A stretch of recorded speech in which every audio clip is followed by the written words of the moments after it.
Por ejemplo, uno habla de hipoperfusión, resolver la hipoperfusión, uno habla de shock, en forma al bedside, frecuentemente, ¿no?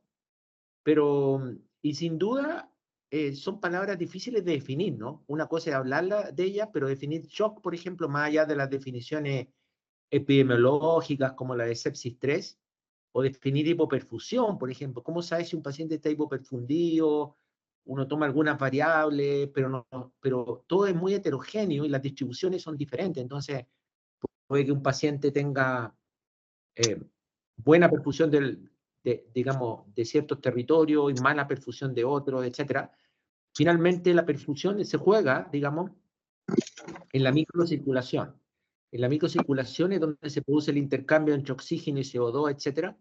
Pero nosotros no tenemos acceso a la microcirculación normalmente, excepto en condiciones con devices como este, que nosotros trabajamos desde hace 20 años, o en condiciones experimentales, donde podemos ver la microcirculación, etcétera, pero en general usamos surrogates porque no tenemos acceso e interpretamos qué está pasando en la microcirculación de distintos territorios en base a variables clínicas que son aproximaciones al problema. De modo que eso crea una cierta ambigüedad, ¿no?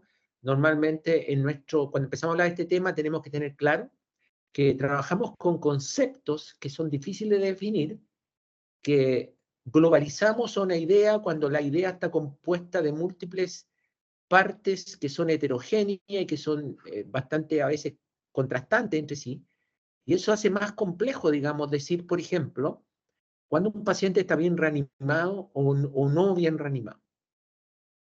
En efecto, si uno mira el sistema circulatorio en forma muy simple, uno ve que hay variables centrales que podríamos llamar macromodinámicas, que nosotros manipulamos y medimos fácilmente. Por ejemplo, el gasto cardíaco se puede medir cada vez más fácilmente. Calcular el transporte de oxígeno es muy sencillo. Podemos medir la presión arterial media, que es la presión de perfusión, y pues, todo esto lo podemos ver fácilmente, cada vez más fácilmente. Podemos hacer eco, ver la función del corazón, ver el VTI, VTI, qué sé yo, y calcular el stroke volume. Todo esto está muy disponible. Y podemos manipularlo con drogas, vasoactivas, con fluidos, etc. Y estas son las variables centrales que empujan el flujo hacia la célula, en el fondo, pero el camino de la perfusión es un camino largo y complejo.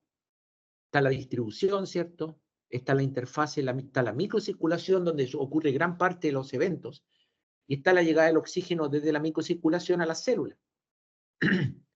Cuando aseguramos que el oxígeno llegó a la célula y a la mitocondria, podemos decir que hemos logrado perfusión realmente. El problema es que todo esto es muy heterogéneo. No podemos medir fácilmente la distribución, ni evaluar la microcirculación, ni evaluar qué pasa en la célula, ni en la mitocondria, etc. Y este es el territorio que es muy vulnerable. No es manipulable en general.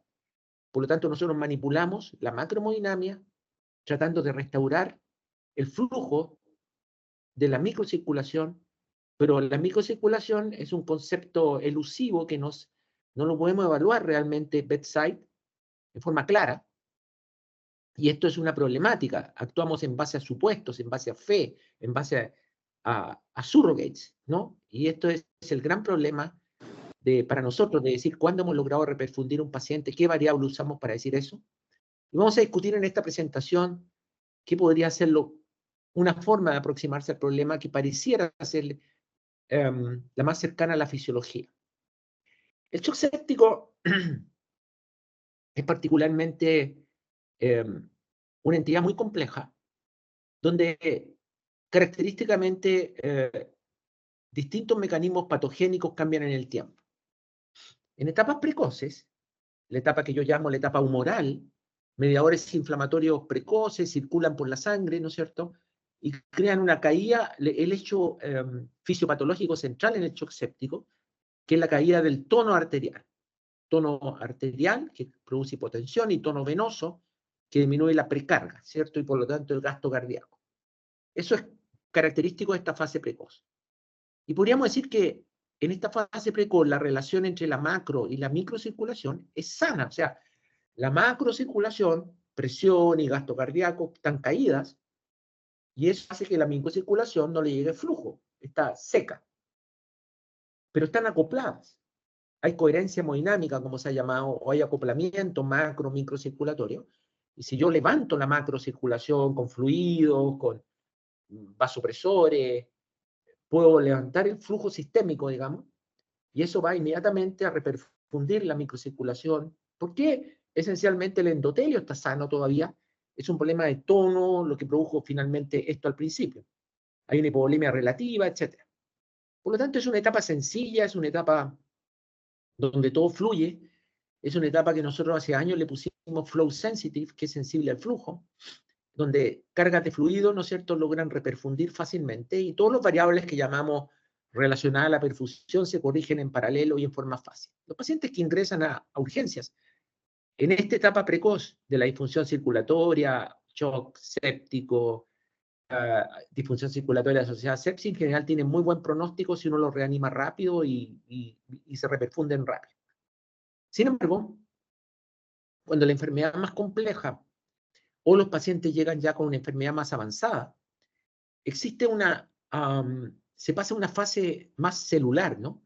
Donde hay una inflamación progresiva del endotelio, microvascular, endotelial y de la microcirculación. Se agregan allí polimorfonucleares, plaquetas, hay edema intersticial, leak, cambios del tono y finalmente los ovillos microcirculatorios, los capilares, las venas arteriosas, se comprimen y en la práctica dejan de funcionar y se chantean. Hay un chant en la práctica. Por lo tanto, en esta etapa tardía, donde además se agrega la congestión venosa, que agrava el problema, se disocia la macrocirculación de la microcirculación, pierde la coherencia hemodinámica, este acoplamiento que había en etapas precoces, se pierde, digamos, y eso hace que aún cuando yo levante el gasto cardíaco a 10 litros, levante la presión arterial, no logro reperfundir al enfermo, incluso puedo crear más daño al poner más fluido en un intento desesperado por reperfundir. Los pacientes llegan a la urgencia dependiendo de muchas cosas, ¿no? En etapa precoz, etapa tardía del shock séptico. No todos llegan precoces, algunos llegan tardíos. Y todos se ven iguales al principio. Todos pueden tener hipotensión, mala perfusión clínica, taquicardia, lactato, etc. Y yo tengo que tratar de identificar si están en etapa precoz o tardía en base a algunos tests que voy a mencionar para poder reanimar adecuadamente en forma vigorosa, centrándose en el transporte, en la variable, optimizando la macrohemodinámica, en el fondo en la etapa precoz, y reconocer que cuando el paciente está en etapa ya disociado, perdió el coupling, perdió la coherencia, porque esos pacientes son los que concentran la mortalidad y son los que habría que trasladar precozmente a cuidado intensivo porque eventualmente van a requerir terapia de rescate, más bien más que optimizar el gasto, me refiero a terapias como terapias depurativas, que remuevan mediadores, como absorción de citoquina, hemofiltración de alto volumen, lo que ustedes quieran, y otro tipo de aproximación. ¿Por qué esto es importante identificar en qué etapa está el paciente? Porque sabemos ahora más que nunca, ¿no?, que las terapias que nosotros usamos como reanimación, tanto los fluidos como la droga vasoactiva, son terapias potencialmente tóxicas, ¿no?, que tienen un índice terapéutico estrecho, bajo, y que exceso de fluido o de vasoactivos pueden aumentar la morbimortalidad. Por lo tanto, tenemos que ser apropiados e identificar aquello que nos diga exactamente, ojalá cuando ya logramos reperfundir en qué etapa está el paciente, para hacer una reanimación más apropiada. Esto de one size fits all es lo que deberíamos evitar, digamos, deberíamos tratar de individualizar el manejo, sobre todo pasada la primera atención en la urgencia. El tratar de acoplar macrohemodinámica con perfusión es parte de nuestra responsabilidad fundamental en la reanimación del shock séptico. Acoplar la macro a la perfusión. Suena bonito, ¿no? Pero es así. Y eso lo hacemos a través de lo que llamamos la protocolización, que hay una tendencia actual cada vez más potente a tratar de hacerlo en forma personalizada, en base a variables que voy a mencionar. Manipular la hemodinámica para restaurar la perfusión. La resucitación o reanimación, como decimos en español, es la manipulación de las variables macrohemodinámicas gasto cardíaco, presión arterial, precarga, por supuesto, para restaurar la perfusión tisular. Esa es la misión. Una vez que la perfusión hemos concluido en base al análisis de distintas variables que hemos reperfundido al paciente, tenemos que detener este aporte excesivo, agudo, intenso de fluido, manipulación de vasopresores para evitar la sobreresucitación o el fluid overload. Eso es muy importante y es vital porque muchos pacientes se mueren por este exceso tóxico de reanimación si no la sabemos detener a tiempo. ¿Ok? Y por lo tanto tenemos que tener señales que, ojalá lo más claras posible, que hemos logrado el objetivo.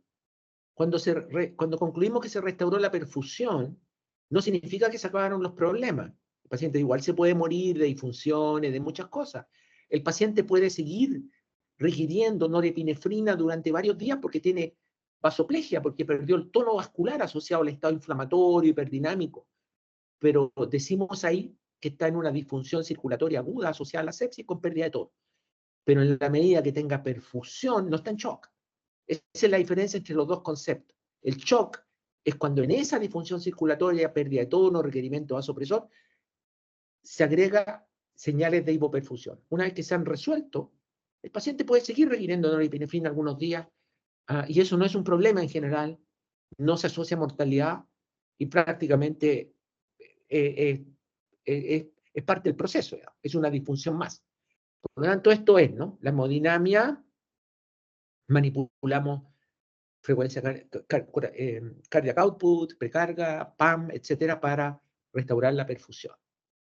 Eso es básicamente macro, micro. Macrohemodinamia para restaurar la perfusión.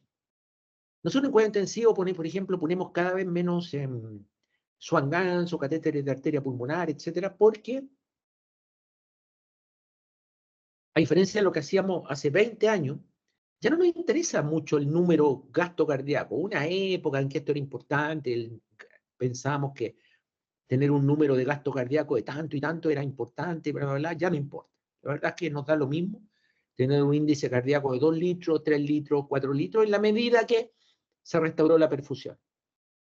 Actuamos la variable jerárquica en la perfusión, no es la macrohemodinámica.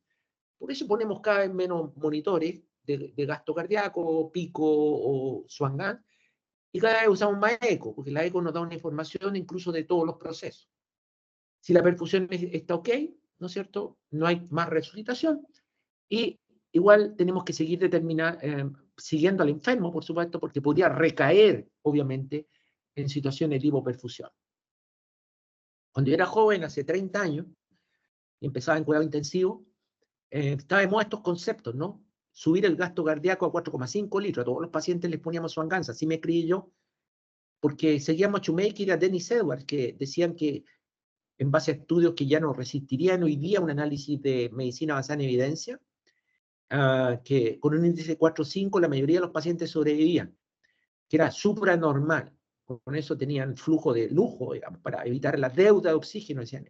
Y para eso ponían cantidades, pero monstruosas de líquido, lo llenaban hasta los ojos, como decía Shoemaker, o como decía Dennis Edwards, su contraparte británica, keep them dry, watch them die. O sea, era fluido, 10 litros, 12 litros, no importaba, porque esos eran los conceptos de esa época. Actualmente estamos en una etapa balanceada, ¿no? Que Michael Pinsky bautizó como circulatory effectiveness, o sea, la eficacia del sistema circulatorio para su función más importante, que es restaurar la perfusión o mantener la perfusión. Nosotros manipulamos, como dice acá, la presión, el flujo, ¿no es cierto?, el gasto, presión arterial, para mantener la función. Es lo que yo estoy hablando, ¿no es cierto?, de optimización macro para recuperar el flujo y la función de los órganos. Usamos estas variables clínicas, la perfusión periférica, el lactato, el PCO2 gap y la saturación venosa, como parámetros que se acercan a la perfusión. Todos representan cosas muy distintas fisiológicamente, pero los usamos en una especie de análisis multimodal para interpretar qué está pasando con el paciente, ¿cierto? Y para poder decir con cierta confidencia de que hemos restaurado la perfusión. Todos estos tienen problemas, tienen luces y sombras. Los vamos a discutir. El lactato, por ejemplo, es paradigmático de una variable que fue muy, muy importante en su tiempo y todavía lo es, porque a nosotros nos enseñaron en la universidad, y esto ha sido por 50 años, 60 años, 70 años, que el lactato era igual a hipoxia. Pero ahora sabemos que la hiperlactatemia persistente en situaciones clínicas es mucho más que eso, digamos. Hay una parte que es producto de la hipoperfusión de los órganos, ¿no? Que frente a la hipoperfusión, a la caída del flujo, cuando la mitocondria capota, más allá todavía incluso, empiezan a generar puro metabolismo anaeróbico y eso genera piruvato más lactato, generando, ¿no es cierto?, ATP, no muchos, 2 ATP por ciclo, pero aumentan 1000 veces este proceso y logran compensar por un tiempo. Y uno capta la señal lactato como una señal de hipoperfusión. Sin embargo, después de la primera reanimación, en general, viene un estado de hiperadrenergia progresivo, ¿no? Y que se usa la inflamación sistémica. Y la adrenergia estimula la producción de lactato en el músculo esquelético con fines metabólicos, como una señal molecular. No tengo tiempo de entrar en eso, pero es muy fascinante. Y por lo tanto, hay un lactato que no tiene nada que ver con hipoperfusión mezclado con el otro, cuando uno mide el lactato, que es por la adrenergia, y que se podría pasar con drogas antiadrenérgicas, incluso como lo hemos demostrado y hay otra gente, pero no sabemos qué porcentaje tal o cual, digamos. Y por supuesto también está el problema del metabolismo del lactato, ¿no es cierto?, a glucosa, el ciclo de Cori, que puede ser frenado en el hígado por bloqueos metabólicos o por hipoperfusión. Entonces, es complejo interpretar un lactato persistente, ¿no? No es solo hipoxia, eso está claro. Y eso está a múltiples focos del lactato, o mejor dicho, múltiples fuentes del lactato, llevaron a que, a que nos llevaron hace más de 10 años a hacer este trabajo que para nosotros fue muy importante como precursor de Andrómeda, donde durante algo así como un año y medio monitoreamos multimodalmente a una cantidad de pacientes, prospectivamente, pacientes que entraban en shock séptico, y los monitoreamos con lactato, saturación venosa, gradiente menos arterial de CO2, llene capilar, saturación tisular de oxígeno con NIRS, y estas variables que son de microcirculación sublingual. Después de un año y medio de monitoreo, y rescatamos de esta cohorte solamente a los sobrevivientes, solo sobrevivientes, para poner en perspectiva los hallazgos.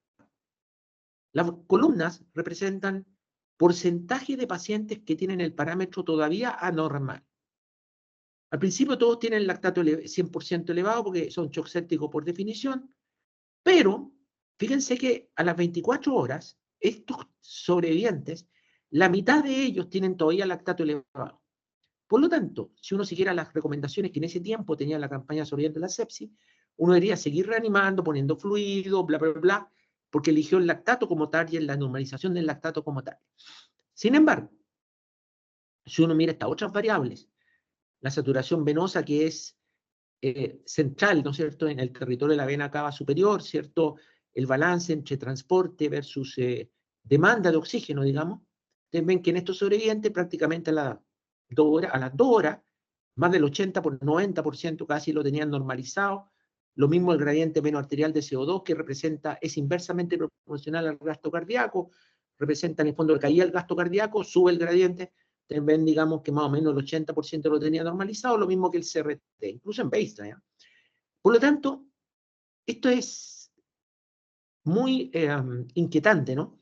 Dependiendo de la variable que ustedes eligen como target, ustedes van a detener la reanimación, van a decir stop reanimación, solo monitoreo, a las 2 horas, en la mayoría de los sobrevivientes, o a las 24 horas estar todavía, ¿no es cierto?, reanimando.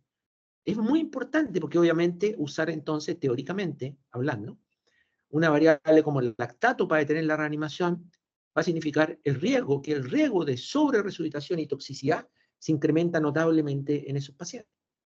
Nosotros también en la misma época, después de ese trabajo, fue antes incluso creo, nosotros publicamos este constructo teórico, esta proposición de un algoritmo muy simple, donde dijimos, si uno enfrenta a un paciente con hiperlactatemia persistente y evalúa estos marcadores multimodales que son más rápidos, que están más cerca de la perfusión, tienen menos confundentes, digamos, como la saturación venosa central, el gradiente veno arterial y la perfusión periférica, que vamos a hablar de ella, dijimos algo que no es rocket science, ¿no es cierto? Es algo casi lógica, sentido común, que si tengo un lactato elevado, pero la saturación venosa está normal, el gradiente está normal, y esto es muy importante para usted, la perfusión periférica está normal, aunque tenga el lactato alto, lo más probable es que la mayoría de este lactato circulante sea no relacionado a hipoxia o hipoperfusión. Al contrario, si tengo un lactato alto, pero tengo alguno alterado, lo más probable es que sea por hipoperfusión. Y este algoritmo que parece tan simple lo hemos ido aplicando nosotros hace ya más de 10 años y nos ha dado muchas satisfacciones, digamos, de poder parar la reanimación oportunamente, extubar a los pacientes antes porque no tienen congestión, no tienen edema pulmonar, no tienen congestión hepática, no tienen congestión renal, ser una reanimación con fluido mucho más fisiológica, digamos, aplicando este concepto. En efecto, a partir de esos datos, en diversas editoriales y en colaboración con amigos en todas partes, empezamos a criticar, digamos, este concepto de que había que normalizar el lactato, sobre todo por este hecho que ya mencioné, que el 50% de los sobrevivientes tenía lactato todavía elevado a las 2 horas o las 6 horas, si quieren, y que en realidad los parámetros que son más flujos sensibles, como CRT, gradiente y saturación, se normalizan mucho antes y podrían servirnos mucho más para evaluar, por ejemplo, la respuesta a una carga de volumen, etcétera, comparada con el lactato, que tiene una evolución bifásica, donde probablemente pasado las 6 horas sigue decayendo con una pendiente más lenta, pero esto ya no tiene nada que ver con hipoperfusión, tiene que ver con el lactato adrenérgico, metabólico, bla, bla, bla. Esto no significa que el lactato no sirva para nada, o sea, es un parámetro pronóstico muy importante. De hecho, un lactato que no cae, sino que al contrario empieza a subir, siempre se asocia a mal pronóstico, porque refleja cosas muy malas, digamos. Un shock refractario, toxicidad hiperadrenérgica, disfunción microcirculatoria, falla hepática, lo que sea. Pero un lactato que no baja siempre. O sea, el lactato se ha pasado a servirnos mejor como para evaluar, como una especie de guía cómo va la reanimación, más que como un objetivo de reanimación, como un factor pronóstico dinámico, más que como una guía de reanimación. Yo diría que esa es un poco la conversión, pero si a mí me dijeran no tienes lactato en tu hospital, digamos, no me muero, digamos, o sea, la verdad es que me haría lo mismo. La perfusión periférica emerge como un concepto muy importante porque corresponde un poquito a la realización, digamos, al darse cuenta que la perfusión periférica es microcirculación. Es un territorio microcirculatorio extenso en la piel, muy susceptible al control adrenérgico, pero que tiene una belleza que es que, como dice acá, no tiene prácticamente control metabólico ni autorregulación. Por lo tanto, depende muy directamente del flujo. Se altera en relación a fluctuaciones del flujo. Más flujo, menos flujo, la perfusión se va y el llene capilar se altera de forma muy directa, digamos, lo mismo que el Motley Score. Nosotros nos dimos cuenta hace muchos años que la microcirculación podía también ser un parámetro que nos dijera que se ha logrado reperfundir en tiempo real. Si ustedes piensan, mediten un minuto, un segundo. Si yo tengo un paciente con disfunción circulatoria evidente, con moteado de piel y mal llene capilar, y ustedes le ponen fluido, etcétera, suben la presión, y rápidamente hace una transición a una piel calentita, bien perfundida, etcétera, desaparece el mottling, normaliza el CRT. ¿Qué están viendo en el fondo? Están viendo reperfusión en tiempo real. Maravilloso, ¿no? Reperfusión en tiempo real, al menos de la piel. Si esto representa reperfusión en otros territorios, lo vamos a discutir, pero es una gran señal, que además es barata, es económica y está disponible en todas partes. De hecho, desde la epidemiología, desde la vertiente, digamos, de los estudios observacionales, epidemiológicos, hay más, ya. ya son más de 40 en distintos contextos, no solo en shock séptico, que son inequívocos. Cuando ustedes en una reanimación precoz en la urgencia, 1 hora pasan, si ustedes creen en eso, los 30 ml por kilo, lo que quieran, suben la presión con norepinefrina precoz o en la UCI o donde sea, en quirófano, la perfusión periférica normaliza. Eso se asocia a un riesgo de morir menos 20%, en disfunción circulatoria estoy hablando, versus los que no lo hacen rápido, más de 40% de mortalidad. Hay una diferencia brutal. Entonces, esto es muy importante. Es muy importante. ¿Por qué? Porque esto lo vimos en la urgencia, por ejemplo, este trabajo que hicimos en nuestra urgencia, que es una urgencia muy pequeña, con 100 pacientes consecutivos, que evaluamos durante un tiempo, digamos, y vimos que los pacientes que después de los 30 ml por kilo iniciales tenían disfunción circulatoria asociada a sepsis con hiperlactatemia en emergencia, les pasamos esto y miramos el CRT y cuando el CRT estaba normal tuvieron en todo el hospital, en su estadio hospitalaria, una mortalidad menor a 10% comparado con muy alta, más de 40%, en los que no normalizaron rápidamente la perfusión periférica en la urgencia. Y eso nosotros lo recomendamos esto, aunque no se ha hecho un estudio particularmente dirigido a probar este punto, pero digamos, tiene mucha base, ¿no? Que se podría usar como triage, esta respuesta precoz. O sea, si ustedes llegan pacientes con mala perfusión, digamos, disfunción circulatoria asociada a sepsis en la urgencia, le pasan volumen o norepinefrina precoz, lo que sea, y lo evalúan 1 o 2 horas después, y la perfusión periférica se ha normalizado, es para tranquilizarse, quiere decir que probablemente está en etapa precoz, probablemente está todavía en etapa de coherencia hemodinámica, acoplamiento macro-micro, y esto tiene mejor pronóstico, mucho mejor pronóstico. Si no se abre precozmente, ese paciente debería ser llevado como triage preferencial a cuidado intensivo. Por lo tanto, esta diferencia de mortalidad 15 versus 40 probablemente refleje la existencia todavía de coherencia hemodinámica o no. O sea, le da una información preciosa, digamos, de cómo está el paciente de verdad. O sea, en qué estadio está una respuesta, por ejemplo, a una carga rápida de volumen en la urgencia, rápida mejoría de perfusión. Usted dice, este paciente vamos por ahí, vamos bien, este paciente ya llegó avanzado. O sea, es una información inevaluable, con un test dinámico que pueden evaluar a la media hora, a la hora, etc. ¿Y por qué digo esto? Porque el grupo de Jafit Autaufela, amigo de San Antoine de París,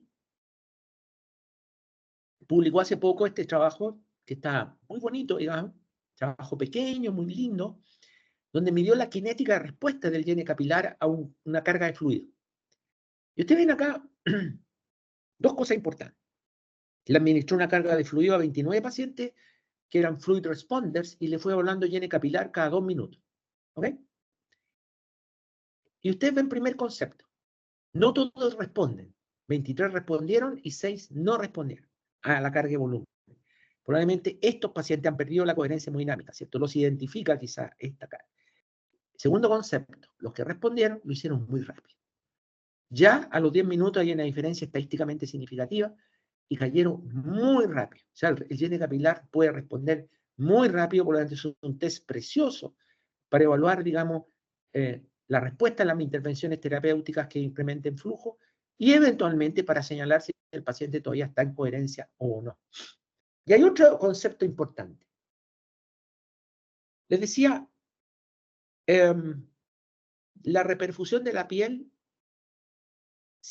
representa o se asocia a reperfusión de otros territorios. Sí, probablemente sí, la respuesta sería en este también bonito trabajo clínico fisiológico publicado en el 2016 del grupo de Martin Dünzer en Viena. Él estaba en Viena en esa época. Tomó pacientes en shock séptico y los reanimó precozmente con fluidos y evaluó en paralelo varios índices de perfusión periférica, pero aquí muestro el llene capilar, y en simultáneo Doppler, con Doppler, ultrasonido Doppler, el flujo de la arteria hepática, esplénica, renal y mesentérica. Y hay una correlación que no es maravillosa, pero van en la misma dirección. Es muy interesante que los pacientes que tienden a normalizar higiene capilar también tienden a normalizar el flujo de las vísceras abdominales, que es mucho más importante como territorio, por supuesto, en este contexto que la piel. Y es lógico, ¿no? Porque la respuesta neurohumoral que roba flujo de la piel y del territorio hepatoplásmico, cuando se disminuye porque usted reanima, y el paciente está en etapas precoces, vuelve el flujo de la piel porque se retira esta respuesta neurohumoral, pero esta respuesta neurohumoral también se retira del hepatoplásmico. Entonces, ustedes pueden decir con bastante confidencia, diría yo, que si yo tengo una normalización de la piel, tengo buenas posibilidades de que se normalice también el hepatoplásmico, que no veo porque es un black box, en forma retardada quizás, pero en forma muy, diría yo, en el mismo sentido. En cambio, lo contrario es 100% seguro. Si la piel sigue negra, mal perfundida, Motrin de 5, higiene capilar de 20, las posibilidades que el territorio hepatoplásmico se haya reperfundido son cero. O sea, es un muy buen, indirectamente, un sensor de territorios más lejanos. También, este estudio que se publicó a principios del 2023 de Huang en China, en 282 pacientes, mostró que había una correlación no maravillosa, pero aceptable, entre higiene capilar, en tiempo de higiene capilar y la microcirculación sublingual, que es un territorio microcirculatorio diferente, pero están más o menos en los mismos cuadrantes. Es decir, si a uno le interesara este tema, nosotros después de trabajar 20 años con microcirculación sublingual, preferimos por muy lejos la perfusión periférica, pero si uno siguiera insistiendo en ese concepto, uno podría decir que un paciente que tiene buena perfusión periférica también, muchas probabilidades de tener buena microcirculación sublingual, insisto, si uno cree que eso es importante. Pero la diferencia es que para medir microcirculación sublingual hay que gastar 25.000 euros más o menos para tener el aparato y entrenarse y bla, bla, bla, y es complejo. Para evaluar la piel solo necesitamos nuestras manos. Por lo tanto, empieza a aparecer, ¿cierto? Un concepto de que eventualmente el higiene capilar podría ser usado, su respuesta a maniobras rápidas, para evaluar el estado de la coherencia hemodinámica. En esto apunta también este lindo trabajo que publicó el 2019 Matías Jaquet-Lacresse en Lyon, donde él hizo una maniobra de elevación de las piernas y evaluó el cambio de CRT. Y vio que los pacientes que con la maniobra caía, mejoraba el higiene capilar en forma significativa, él usó punto de corte, etcétera, un device óptico para medirlo, más sofisticado, más elegante, a lo mismo. Los que les caía el CRT con la Passive Leg Rising, después les pasaba volumen y se repetía la respuesta. Es decir, les caía el CRT. Por lo tanto, se podía identificar pacientes en el fondo, sin decirlo, si están en coherencia hemodinámica o no. Es interesante. También, no solo con fluidos, ¿no? Por ejemplo, cuando, por ejemplo, en pacientes previamente hipertensos, ¿ok? Previamente hipertensos, que están con mala perfusión periférica, con un higiene capilar de 5, y están con PAN de 65. Uno en esos pacientes son fluid unresponsive, y previamente hipertenso, uno dice, ¿qué pasará si lo suba a sus presiones, cierto, más altas, 80, 85, como postulan bajos? Si yo subo la norepinefrina, voy a apretar y voy a subir la PAM 80. Si el aumento de la PAM, o sea, de la presión de perfusión sistémica, predomina sobre el efecto de la norepinefrina en el esfínter precapilar, se juega ahí, ¿no? Mejora la presión de perfusión sistémica versus el aprete del esfínter precapilar, el higiene capilar va a mejorar. O sea, uno podría testear esto, ¿no es cierto? Lo hicimos en el Andrómeda Shock 1, en el JAMA 2019, donde el segundo paso del algoritmo era que pacientes que no respondían, digamos, a los fluidos, que se ponían fluid unresponsive, seguían con, por ejemplo, en el higiene capilar anormal, y eran previamente hipertensos, los sometíamos a un test de presión, es decir, subir a 80-85 en vez de 60-65. Esto lo usamos en el 28% de los pacientes con higiene capilar, de los pacientes y 44 mejoraron. Es decir, hay pacientes en que la mejoría, la subida de presión a 80-85 es suficiente para mejorar el IN capilar porque predomina ese efecto sobre el efecto de la norepinefrina en el esfínter precapilar. Acabamos de publicar este trabajo, salió hace un día atrás o dos en PubMed, un estudio también clínico fisiológico donde confirmamos en una cohorte pequeñita de pacientes donde en fluid responsives le hacíamos una carga rápida de volumen y ustedes ven, digamos, que todos los pacientes, la mayoría de ellos tienden, cuando tomamos el valor absoluto, todos con CRT anormal de base y tomando como significativo una caída más de un segundo, todos los pacientes responden excepto un par que en el efecto neutro. Es decir, estos pacientes en general estaban acoplados. Con el test de vasopresor pasa algo muy interesante, que la mayoría de los pacientes tienden a bajar el CRT, son pacientes previamente hipertensos, fluid unresponsive, y con CRT normal, aquí están normalizados y aquí están por valores absolutos. Ven que algunos pacientes se deteriora el IN capilar, lo cual es muy interesante porque podría ayudarnos en el bedside. Ustedes conocen esa polémica que hay, cuál es la mejor PAM para el paciente en shock séptico, previamente hay que ir a 80-85, si no se bla, bla, bla, y dejarlos ahí hasta el fin de los mundos más o menos. No, pues nosotros podríamos quizás si este test se replica, decir que con un test que a la media hora, esto a la media hora, uno sube la presión y mira el IN capilar, se echó a perder, entonces no hay que subir la presión. En cambio, si mejora el IN capilar, predice, probablemente, estoy especulando, pero es interesante, por eso es un proof of concept, de que podría reflejar que sí les va a hacer bien la presión más alta con algo que podemos ver en media hora y no esperar 24 horas a ver qué pasó con el riñón, como en los trabajos que se han publicado. Bueno, y volviendo entonces, nosotros publicamos el año 2019 los resultados de nuestro trabajo Andrómeda Shock 1, que fue un trabajo que tuvo una gran repercusión, ya tiene como 400 citas, digamos, etcétera, donde comparamos dos targets de resucitación en shock séptico precoz, tenían que tener menos de 4 horas de evolución, desde el diagnóstico de shock séptico por sepsis 3, comparando el target lactato versus el target CRT, durante un periodo intervencional de 8 horas, después de eso se liberaba el paciente. El resultado fue que tuvo muchas ventajas tener el grupo de CRT, como voy a mostrar, y eso llevó a que la campaña Sobreviviendo la Sepsis, en sus últimas guidelines, que son del 2021, recomendara el monitoreo de CRT como de forma estandarizada. Claro, hay que hacerlo en forma estandarizada. Nosotros recomendamos que se estandarice si lo van a hacer, porque si no, hay mucha variabilidad interobservadora. Nosotros usamos el método de poner una vidrio de microscopio que están disponibles, son baratos, uno puede comprar, 100 por nada, $1, y apretar hasta que el óvalo del dedo índice se ponga totalmente blanco, ¿ok? ¿Por qué esto? Porque esto hay que entrenarlo, ¿no? Para que se haga sistemáticamente. ¿Por qué usar esto? Porque así operadores con distintas fuerzas van a aplicar presión, solo hasta ahí.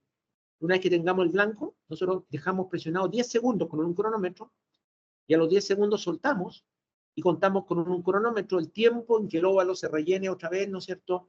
Que el valor normal, el que usamos nosotros es 3.0 con un decimal.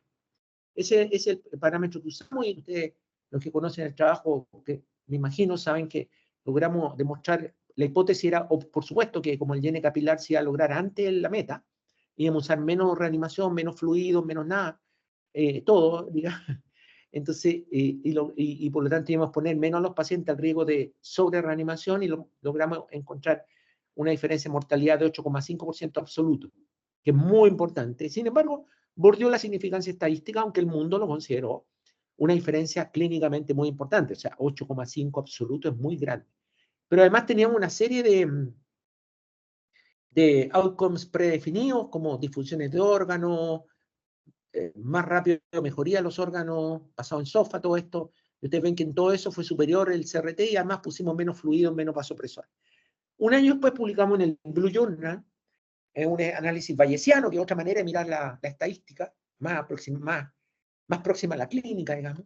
Y ese estudio bayesiano apuntó, comprobó, soportó que en realidad detener la reanimación cuando el CRT está normal es seguro y se asocia probablemente a mejores outcomes comparado con el lactato. Después hicimos varios post-hoc mirando distintas cosas, pero este es interesante. Quisimos tratar de entender por qué usando el CRT o la normalización del CRT para detener la reanimación producía resultados tan impactantes. Y la verdad es que miramos que haya pasado a las 2 horas. Y ustedes ven que en el grupo CRT, a las 2 horas, porque a las 2 horas se medía por segunda vez el lactato cada 2 horas, el CRT cada una. Ustedes ven que los pacientes en el grupo CRT que tenían CRT normal a las 2 horas, por definición, paraban la reanimación, porque ese era el objetivo. 23% de mortalidad. Este es post-hoc, acuérdense. En cambio, los pacientes que tenían CRT normal a las 2 horas, pero que eran del grupo lactato, que eran primos hermanos de esto, pero eran del grupo lactato, tenían llena de capital normal. Si esos pacientes hubieran estado acá, habrían parado. Pero, como estaban en el grupo lactato, si tenían lactato normal, continuaban la reanimación y se murió el doble prácticamente. Sí, esto es post-hoc, hipótesis generante, pero tiende a reforzar el concepto de que reanimar contra el lactato es una mala idea. También, muy importante, nosotros pedimos en este estudio que se hicieran esfuerzos extraordinarios. Aplicamos un algoritmo para distintas situaciones, para evaluar fluid responsiveness o precarga dependencia, como quieran llamarlo, que es lo mismo. Usando, ustedes saben que hay distintas situaciones clínicas, el paciente con fibrilación auricular, el paciente que con ventilación espontánea, el paciente bla, bla, bla. Y usando el algoritmo, los clínicos investigadores en 424 pacientes, que fue el tamaño muestral de Andrómeda, pudieron determinar si el paciente estaba fluid responder o no en el 82%. Fluid responder significa que está en la parte empinada de la curva Starling, ¿cierto? Y fluid unresponsive significa que está en la parte flat de la curva Starling. Por lo tanto, en esa flat no sacamos nada con ponerle volumen porque no va a subir el gasto cardíaco, que es el objetivo en ese caso, para mejorar la perfusión, siempre con un objetivo. Sino que además, no solo eso, sino que además puede incrementar el riesgo de congestión. Y encontramos sorpresivamente que estos pacientes, los cuales la inmensa mayoría venían a la urgencia, y que habían recibido un promedio de 24 ml mediana por kilo de volumen de reanimación en la urgencia, ya 1 de cada 4 prácticamente era fluid unresponsive. Es decir, estaban ya, rápidamente habían llegado a estar flat en la curva Starling. Por lo tanto, esos pacientes, lejos de beneficiarlo del volumen, los puede empeorar, puede congestionar. Eso es muy importante dato para saber, digamos, en esto. Finalmente, ya para ir terminando, ¿cuáles son las bases de Andrómeda 2?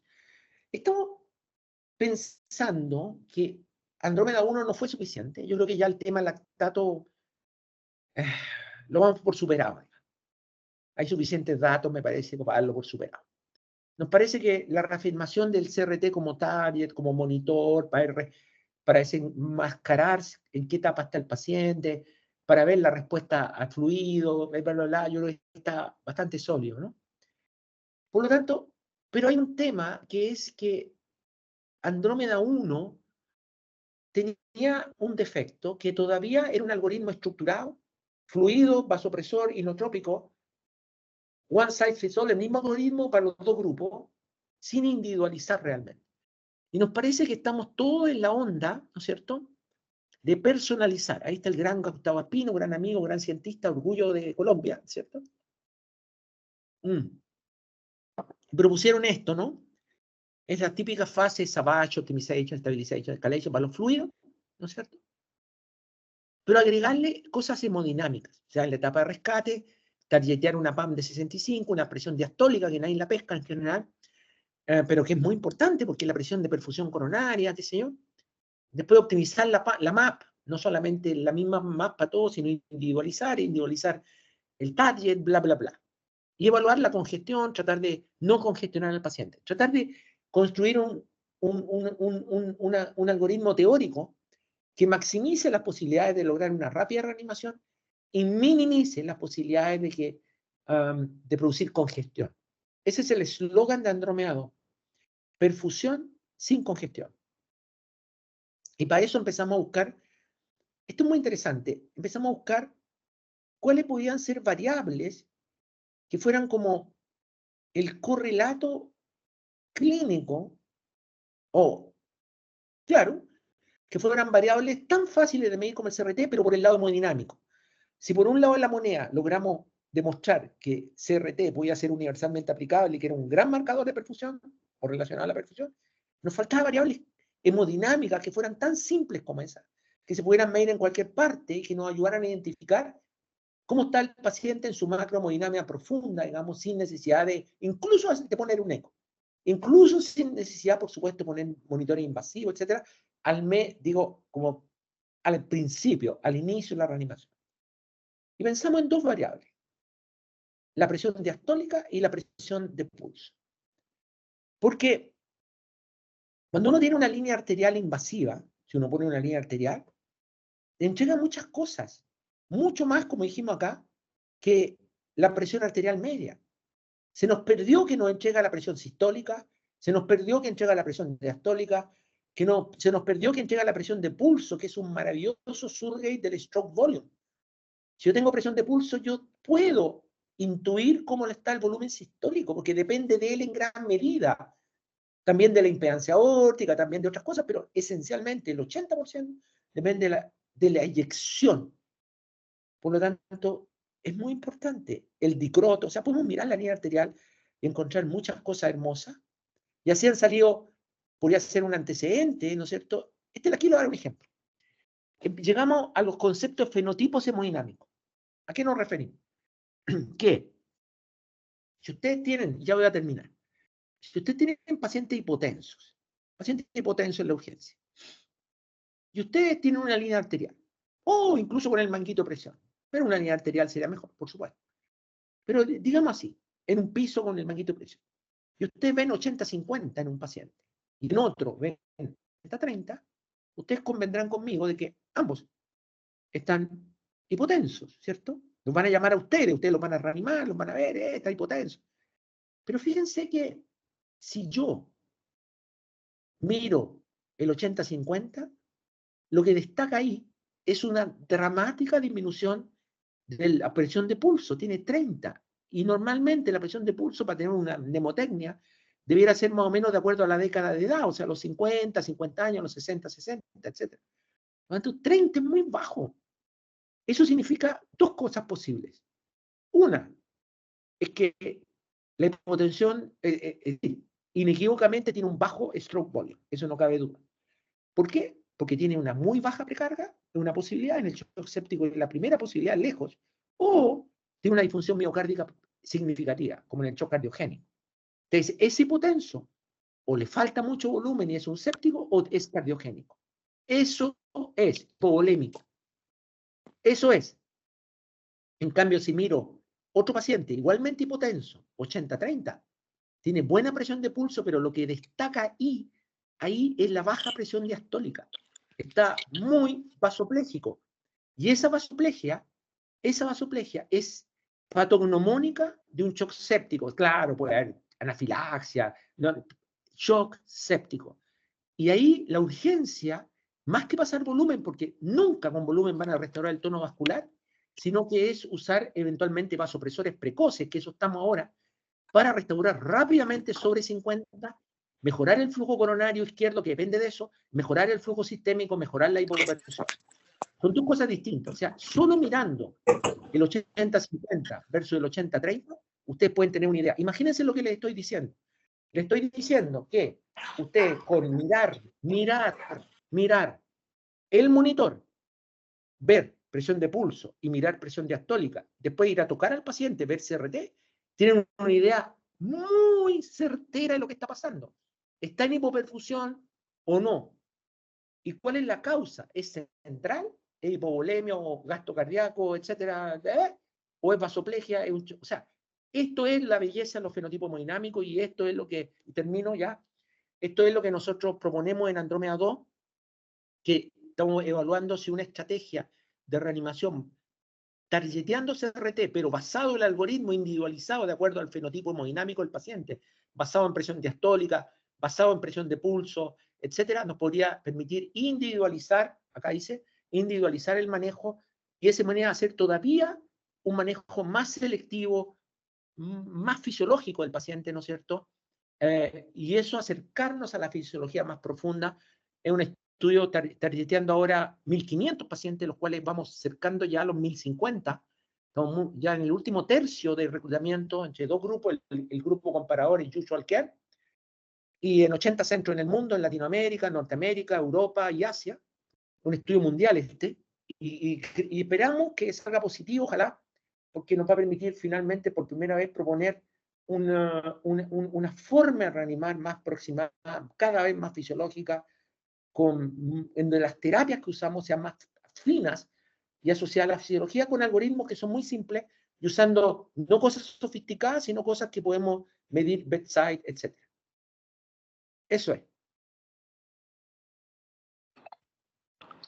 Doctor Glenn, muchas gracias por su charla tan buena, tan fluida, con tanta evidencia. La verdad que es un honor para nosotros desde Urgencias tenerlo aquí presente y contarnos toda su experiencia, los resultados de todos sus trabajos, y más aún contarnos lo que se viene con Andrómeda 2. Yo creo que todos estamos muy a la expectativa con este trabajo, y usted deja unos mensajes muy importantes para nosotros. Lo que nos decía usted de la reanimación desde urgencias, el uso de estas herramientas no invasivas desde urgencias, la importancia de una reanimación personalizada desde urgencias para evitar finalmente los eventos adversos de la sobrereanimación, que probablemente se ve mucho más en la unidad de cuidado intensivo, pero como también todas estas medidas se pueden impactar de forma muy temprana y haciendo la relación desde el servicio. Yo quisiera abrir el espacio para la discusión y para las preguntas del público, y tengo aquí la mano levantada del doctor Juan Manuel Robledo. El doctor Juan Manuel es docente y también es médico urgentólogo de acá de la ciudad de Medellín. Doctor Juan Manuel, adelante. Muchas gracias, Sebastián. Y doctor Glenn, pues, le agradecemos mucho este espacio porque para mí ha sido enriquecedor y me ha generado, me ha aclarado muchas dudas, pero me ha generado también muchas dudas sobre lo que nosotros hacemos diariamente. Yo creo que un espacio que a uno le genere dudas permite que uno se estimule a buscar esas respuestas. Pero sí quería pedirle que me aclarara una cosita con respecto a lo último que usted dijo. Nosotros cuando hablamos de la presión de pulso, al menos con una presión arterial no invasiva, porque nosotros por lo general en todos los servicios no tenemos líneas o no lo usamos de rutina. Cuando tenemos ese aumento de la presión de pulso, generalmente lo asumimos como que el paciente tiene una disminución en las presiones de llenado, y lo que corremos a hacer casi siempre es a poner líquidos, buscando el aumento de esa presión diastólica. O sea, creo que lo estamos haciendo mal de acuerdo a lo que nos acaba de contar, y deberíamos ir más allá y poner el vasopresor temprano. ¿Usted cree que esa medición no invasiva nos puede, pues es lo suficientemente buena para nosotros seguirlos guiando por ella?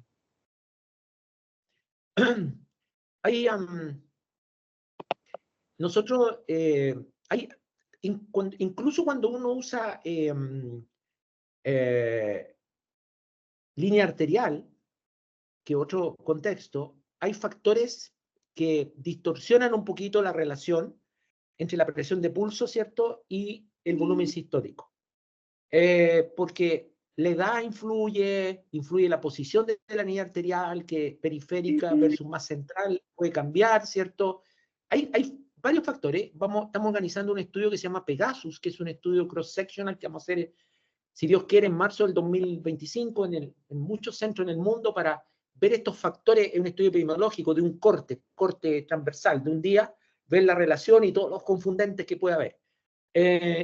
Esperamos juntar unos 1.500 pacientes para entender mejor cuáles son las limitaciones de esta asunción de que uno tiene una presión de pulso, por así decirlo, sobre 40, y eso asegura en qué medida de que el volumen sistólico no sea bajo, o el VTI, digamos, el volumen sistólico no sea bajo tanto. O sea, eso lo vamos a ver.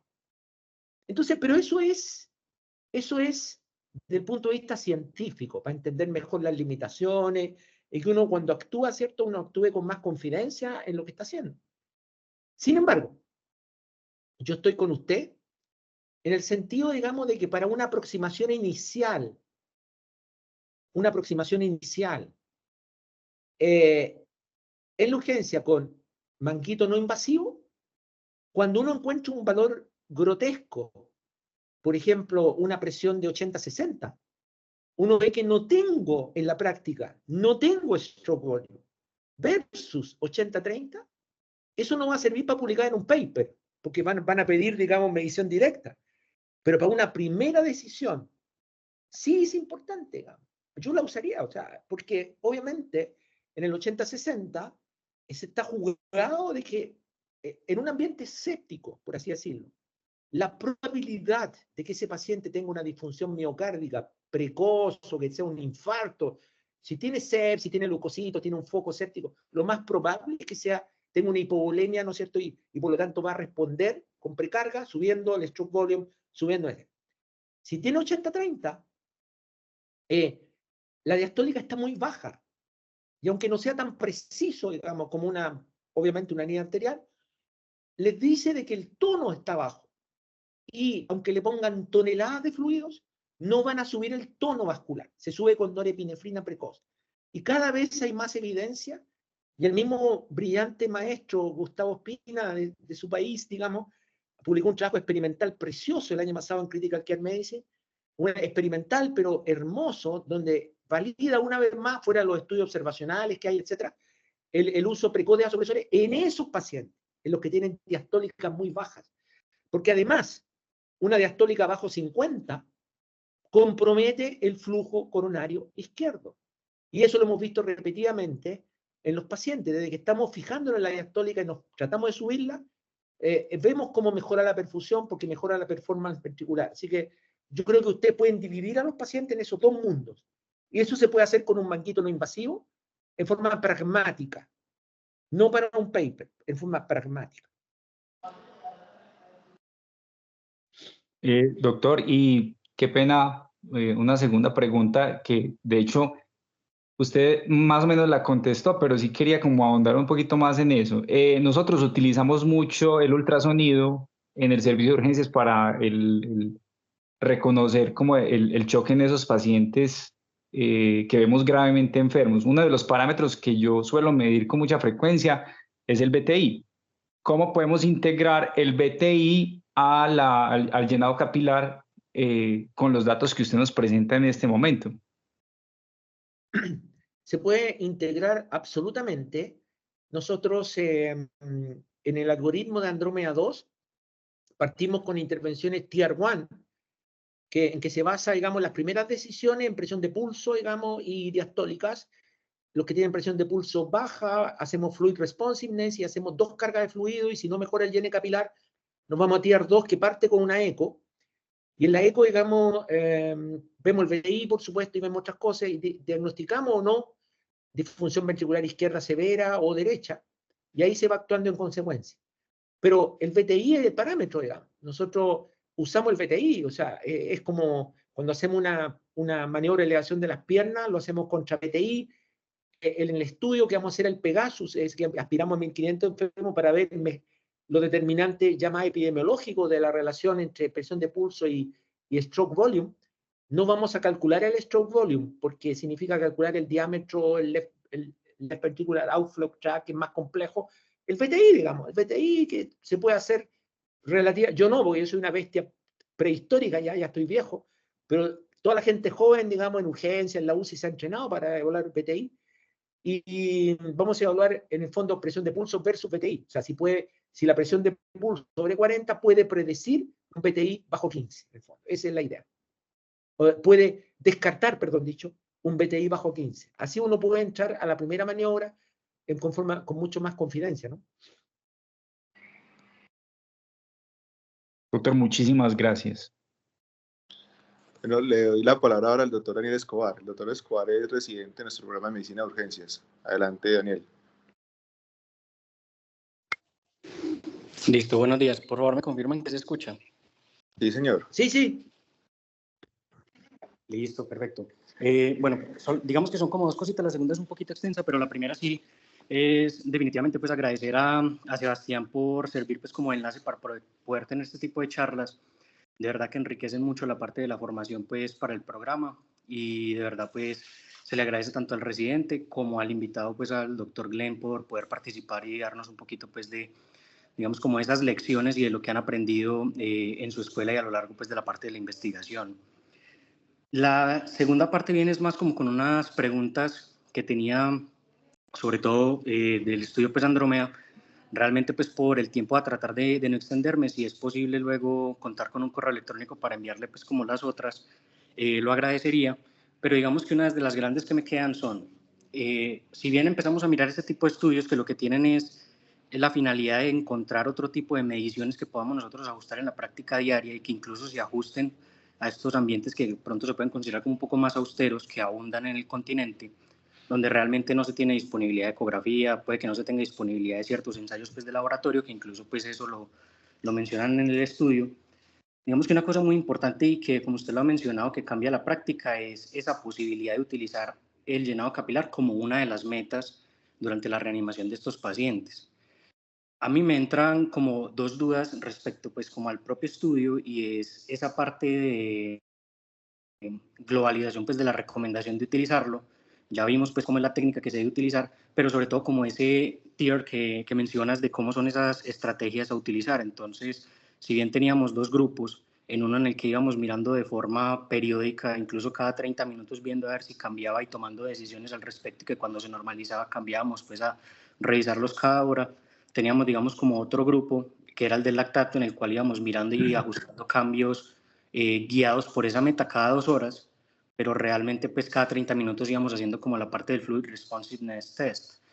Entonces cuando uno empieza como a mirar eso, no sé si de pronto puede ser como extrapolable al medio que tenemos, digamos que en los hospitales de alta complejidad sí podría hacerlo, tenemos varias cositas como para ofrecerle a los pacientes, pero como cumplir con toda esa serie pues de herramientas que se plantean pues en el protocolo del estudio, de tener la invasión central del paciente de forma temprana, tener la línea arterial, de empezar a jugar con todas las variables que se tenían, mirar la variabilidad de presión de pulso, ajustar los parámetros ventilatorios y procedía pues que era como todo lo que tienen ahí en lo del protocolo y el entrenamiento mismo del personal. Creo que de pronto a veces podemos quedarnos cortos para generalizar pues con este tipo de recomendaciones, pero como ustedes pues se enfocan mucho como en este tipo de estrategias de reanimación, sí me gustaría saber qué recomendaciones se podría dar para de pronto el médico que pudiese no estar expuesto a todo este tipo como de herramientas de ayuda extra, porque realmente si vemos pues las guías nos ofrecen un protocolo de manejo, pero este estudio pues que si bien va más ajustado como con lo que se va encontrando en la actualidad, ofrece digamos como unas medidas de tratamiento un poco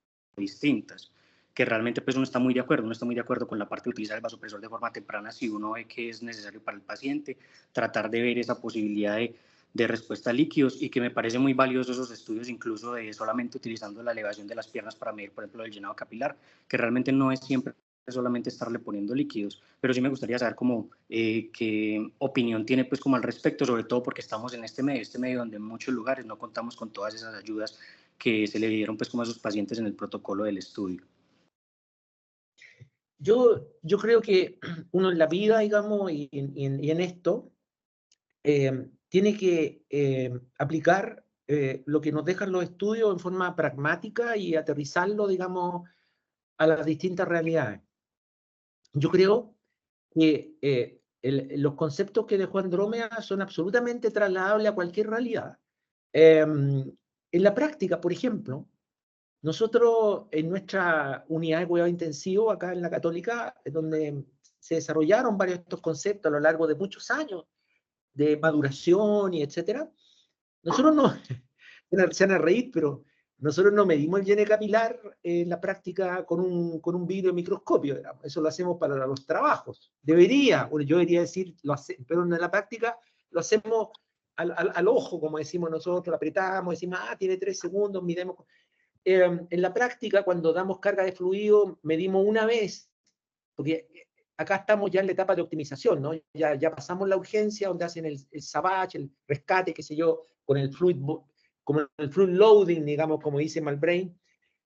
Acá hacemos pasamos cargas de volumen en 15, 30 minutos. En general hacemos fluid responsiveness basal, pero en general no lo repetimos después de cada carga. Vamos viendo el efecto, y si el paciente, por ejemplo, estaba muy fluid responsive, es decir, por decir, el VTI subía no 10, 12, subía 20%, o 25, le pasamos la siguiente carga tranquilos, digamos, porque está muy allá en la curva, digamos, tiene mucho espacio, digamos. Entonces, en la práctica uno pragmatiza estos conceptos. Yo creo que en la urgencia, para la reanimación inicial en la urgencia, yo siempre digo que no es necesario evaluar fluid responsiveness, digamos, para los primeros 500, para los primeros 1000 de volumen. Y yo creo que el hecho que ahora nos dan un dato de que con una passive leg rising, con una elevación de las piernas y mirando el llene capilar con detención, pero no solo el llene capilar, también puedo mirar la presión de pulso, digamos, porque nosotros eso lo hacemos siempre, o sea, levantamos las piernas y miramos, mira, la presión de pulso aumentó de 40 a 55. Nada más que eso. Oye, está respondiéndole con el stroke volume y mira, el CRT media hora bajó un segundo, que acabamos de publicar ayer ese paper de Annals. Yo creo que uno con cosas simples como esas se puede manejar, digamos. Puede bajar esto. Y esto es muy bajable, muy bajable. Yo la otra vez estaba en una mesa redonda hace un año con Flavia Machado y Daniel Debaque, y Flavia dijo que esto era un poquito complejo. Pero ¿por qué? Cuando en realidad, por ejemplo, hasta en una sala, hasta en cualquier lado, yo puedo hacer una elevación de las piernas y mirar el llene capilar, por ejemplo. Y si con la elevación de las piernas, el llene capilar, en un paciente que está inestable circulatoriamente, con disfunción, tiende a bajar media hora después, quiere decir que estamos en buen camino, quiere decir que nos da mucha información, ¿no? Que está fluid responsive, que está acoplado, de que si le pongo un poquito más, o sea, yo creo que esto hay que bajarlo. Yo creo, colega, es que esto es muy bajable, muy, muy bajable, y la idea justamente es la traslación rápida. O sea, nosotros Andrómeda 1 lo hicimos en hospitales muy grandes y muy pobres, y muy, por ejemplo, en Ecuador, hospitales inmensos, con muy pocos recursos, y funcionó. Igual que los hospitales, clínicas privadas, universitarias, etcétera. Nosotros analizamos los resultados, hospitales universitarios versus públicos, congestionados versus no congestionados. Y en Andrómeda 2 también vamos a tener una variedad de hospitales del tercer mundo, del segundo mundo y del primer mundo mezclado, y vamos a analizar después por separado. O sea, la idea es que esto sea obviamente exportable, y exportable en forma rápida, porque si no, no tendría mucha gracia. Si el objetivo final es tratar de mejorar los resultados, ¿no? Listo. Muchísimas gracias. Sí, yo creo que realmente también uno de los mensajes ahí grandes es identificar este tipo de ayudas y también entender que existen muchas otras investigación. Está la parte de lo del delta térmico, pues con la percepción subjetiva de la temperatura, que también ha mostrado, digamos, como cierto grado de correlación con el compromiso del paciente en este tipo de escenarios, y sobre todo pues en la parte de lo del choque séptico, que es a donde más apunta como toda la parte de lo de la evidencia. Veo que hay otra mano levantada, y también pues en aras del tiempo le agradezco, doctor, por la respuesta y por la charla. Muchísimas gracias. Gracias. Claro que sí, doctor. Y por último, tenemos la mano levantada al doctor Rafael Uribe. El doctor Uribe es médico intensivista y docente aquí en la institución. Le doy la palabra al doctor. Profe Rafael. Buenos días, muchas gracias. Doctor Glenn, bueno, un cordial saludo, espero que se encuentre bien. Muchas gracias por la presentación, muy clara. Mi pregunta es quizás la más sencilla que le han hecho de todas, una pregunta muy básica, pero me gustaría de pronto escucharlo de usted. Es un tema que tiene que ver con la evaluación de la microcirculación periférica. Siempre que se va a evaluar microcirculación periférica depende del método que se vaya a usar, un método óptico o un método clínico, cuando empiezan a aparecer unas barreras, unas limitantes, pero una que está en todos, indistintamente del método, sea óptico o no, para este caso incluso el llenado capilar, es la temperatura ambiente. Temperatura que en una prueba de concepto se puede controlar y uno puede garantizar por un protocolo que no van a haber ningún sesgo, pero que en la práctica clínica es difícil, es imposible poder, a pesar de que estamos en servicios de urgencia, quizás los servicios de urgencias o las unidades de cuidados intensivos o incluso las mismas salas de cirugía son los sitios que más barrera pondrían a esto por la temperatura que manejan. Entonces allá va dirigida mi pregunta. ¿Cuál es su opinión sobre esta barrera que representa la temperatura y que está claramente definida en la literatura para poder para poder tomar como un dato confiable la evaluación del tiempo llenado capilar, aunque me interesaría más la respuesta hacia la evaluación de la microcirculación periférica. Sí, es una limitante importante. Si, como tú lo has dicho, si hay cambios de la temperatura ambiental, digamos, puede influir en forma eventualmente relevante en el análisis de la perfusión periférica. O sea, eso es claro. Cuando uno está, por ejemplo, en el contexto de un trabajo de investigación, ¿cierto? Uno es más acucioso en el sentido de preservar. En la vida real, puede que esto no sea tan estricto, digamos, y es una de las limitantes que tiene, ¿no?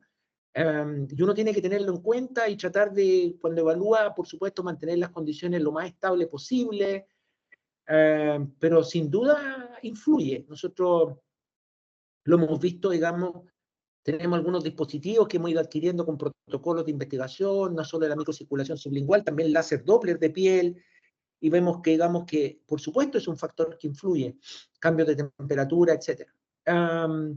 Como así como influye la congestión venosa, influyen tantos factores, digamos, pero en esencia, yo creo que cuando uno tiene esto, que tienes toda la razón, por supuesto, de la limitación, es bueno mirar, para ver si no estaré muy equivocado, mirar los trabajos epidemiológicos. Yo creo que ahí sí me apoyo en la epidemiología. Los trabajos epidemiológicos, que ya son muchos, muestran, digamos, el importante factor pronóstico que tiene la normalización rápida al CRT o no, y eso los epidemiológicos se dan en todo contexto. Son más libres, no son observacionales, no están restringidos. Y apuntan en la misma dirección, o sea, aquí hay una señal muy potente que incluso se sobrepone probablemente a las limitaciones propiamente del método, que por lo demás, cuando uno piensa en las limitaciones del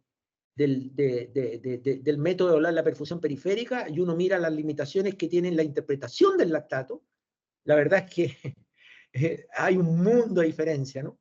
Entonces, yo creo que es muy bueno lo que tú dijiste, porque no hay que creer, no hay ningún método que inequívocamente sea perfecto, sino que un clínico y un intensivista, un urgenciólogo, debe conocer las limitaciones de cada una de las cosas que hace y para poder manejarse con más tranquilo o más intranquilo, con más seguridad o menos seguridad en la monitorización y manejo habitual de los pacientes. Yo creo que eso es vital. Hay que conocer las limitaciones de las cosas que uno está haciendo. Y gracias por el comentario, me parece perfecto. Muchas gracias. Doctor Glenn, muchísimas gracias. Hay una última, una levantada, qué pena quitarle un par de minutos más, que es del doctor Barros, que es uno de nuestros docentes urgentólogos de aquí de la unidad, la universidad. Doctor Barros, adelante. Buenos días a todos. Doctor Glenn, qué gusto saludarlo. Hola. Conocer, por lo menos aunque sea virtualmente. La verdad es que salió el concepto de coherencia hemodinámica, a uno siempre le queda una duda como urgentólogo, y es uno cómo realiza esa correlación entre la coherencia hemodinámica y ese pensamiento que uno tiene constante del drenaje de foco. ¿En qué momento uno dice, esto es un foco no drenado o esto ya es el resultado de la evolución del choque? Porque uno a veces tiene esa pregunta, dice, ¿será que ese foco quedó adecuadamente drenado o hay un foco que no estamos viendo y que definitivamente necesita ser drenado antes de lograr la coherencia o la coherencia secundaria a un foco no controlado? Esa sería la pregunta que le tenía sobre este tema. Me parece muy bien, muchas gracias por la pregunta. Tiene toda la razón. Uno tiene un poco la desviación profesional, por así decirlo, de hablar solamente de la parte hemodinámica, pero yo creo que son dos cosas que uno va haciendo en paralelo, ¿no? Es imposible decir, este paciente perdió la coherencia hemodinámica y por lo tanto hay que ir a una terapia de rescate con algún filtro removedor de citoquina, una hemofiltración, plasmaféresis, hay muchas cosas que se han vueltas. Si es que no está seguro, ojalá 100%, si aquello es posible, de que el foco está siendo bien drenado, de que la sepsis está siendo bien atacada. A nosotros nos pasó, ¿no? A propósito de lo que usted dice, que nosotros empezamos a trabajar con, nosotros en la unidad usamos la hemofiltración de alto volumen como terapia de rescate, y la usamos cada vez más precoz en pacientes que creemos que se ha perdido la coherencia. Pero nos pasó al principio, cuando estábamos haciendo la curva de aprendizaje, haber metido pacientes a hemofiltración que tenían peritonitis persistente, que tenían, no sé, un absceso no drenado. Nosotros pasamos vergüenza y pasamos bochorno. Ese paciente, en vez de hacerse una hemofiltración, tenía que ir a quirófano. Entonces, pero ya pasamos esa curva de aprendizaje. Para nosotros, decimos, es condición sine qua non, es decir, es el A del ABC, de que estemos tranquilos de que el foco está siendo bien drenado, ya sea médico el foco o tratado, digamos, o quirúrgico. De lo contrario, digamos, es como, o sea, las dos cosas son demasiado importantes. Eso lo mostraron trabajos experimentales hace muchos años. Solo reanimo foco, o sea, solo trato foco sin reanimar, 100% mortalidad. Solo reanimo sin tratar el foco, 100% mortalidad. Las dos cosas tienen que ser simultáneas, digamos, y gracias por aportar ese pensamiento que obviamente es muy importante. Muchas gracias por la respuesta. Bueno, doctor Glenn, esas son todas las dudas y las participantes que querían opinar. Le doy nuevamente las gracias por participar, por aceptar la invitación. De parte de todos los residentes, los docentes, toda la sección de Medicina de Urgencias y de la Universidad de Antioquia, muchísimas gracias de verdad por esto. A su correo yo le voy a enviar un certificado en agradecimiento por parte de la universidad firmado por nuestro coordinador. Y nuevamente muchísimas gracias. Hasta un próximo espacio. Y gracias a usted, y no tengo por ahí, dijeron, si quieres compartir mi correo, si alguien quiere estar en contacto, lo que sea, ningún problema, feliz. ¿Ya? O la presentación, por supuesto, la distribuir entre todos, etcétera, no hay problema, ¿ya? Claro que sí, doctor. Muchas gracias. Yo le Muy comparto bien. el correo. Hasta luego. Muchas gracias. Adiós, gracias.